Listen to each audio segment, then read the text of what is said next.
ഞാൻ എവിടെയാണ് പോണത്, എന്താണ് ചെയ്യണതെന്ന് സ്വന്തം വീട്ടിൽ സ്വന്തം ജീവിത പങ്കാളിയോട് പോലും പറയാത്ത ആളുകളുണ്ട്. മാതാപിതാക്കന്മാരോട് പറയുക, വീട്ടിൽ വന്ന് ചോദിച്ചാൽ അയാൾ അവിടെ പോയി അറിയാൻ പറ്റാത്ത സ്ഥിതിയുണ്ട്. അയാളുടെ ജീവിതത്തിൽ ഒരു കാര്യവും അയാൾ വേറൊരാളുമായിട്ട് പങ്കുവയ്ക്കരുത്.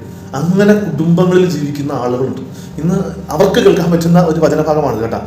സങ്കീർത്തനം 103 7ാമത്തെ വചനമാണ്. അവിടുന്ന് തൻ്റെ വഴികൾ മോശയ്ക്കും പ്രവർത്തികൾ ഇസ്രായേൽ ജനത്തിനും വെളിപ്പെടുത്തി. ആരാണെന്നറിയാമോ? ദൈവം തൻ്റെ വഴികൾ മോശയ്ക്കും ഇസ്രായേൽ ജനത്തിനും വെളിപ്പെടുത്തി കൊടുത്തു. ദൈവം തൻ്റെ വഴികൾ വെളിപ്പെടുത്തി കൊടുക്കാറുണ്ട്. നമുക്ക് നമ്മുടെ കാര്യം മറ്റുള്ളവരോടൊന്ന് പറഞ്ഞാൽ എന്താ?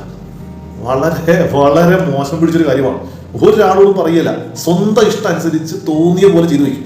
എന്നിട്ട് പോയി ഉള്ള കുടുക്കുകളിലും അബദ്ധങ്ങളിലും ഒക്കെ വീഴും. എന്നിട്ട് എന്നെ ആരും സഹായിക്കാനില്ലെന്ന് പറയുകയും ചെയ്യും. വല്ലാത്തൊരു അവസ്ഥയാണ് കേട്ടോ. ഒന്ന് ശ്രദ്ധിക്കാൻ വേണ്ടി ഉള്ള ഒരു വചനമായിട്ട് മാറട്ടെ. നമ്മുടെയൊക്കെ ജീവിതങ്ങളിൽ നമ്മുടെ സ്വന്തം ആളുകളോട്, നമ്മുടെ സ്വന്തം ജീവിത പങ്കാളിയോട്, നമ്മുടെ കൂടെയുള്ളവരോട് നമ്മൾ എവിടെയാണ് പോണത്, എന്താണ് ചെയ്യണത്, എങ്ങനെയാണ് എന്നൊക്കെ പറയണം, സംസാരിക്കണം. നമുക്ക് ഉപകാരപ്പെടും. ഈശോ നമ്മളെ സമൃദ്ധമായിട്ട് അനുഗ്രഹിക്കട്ടെ.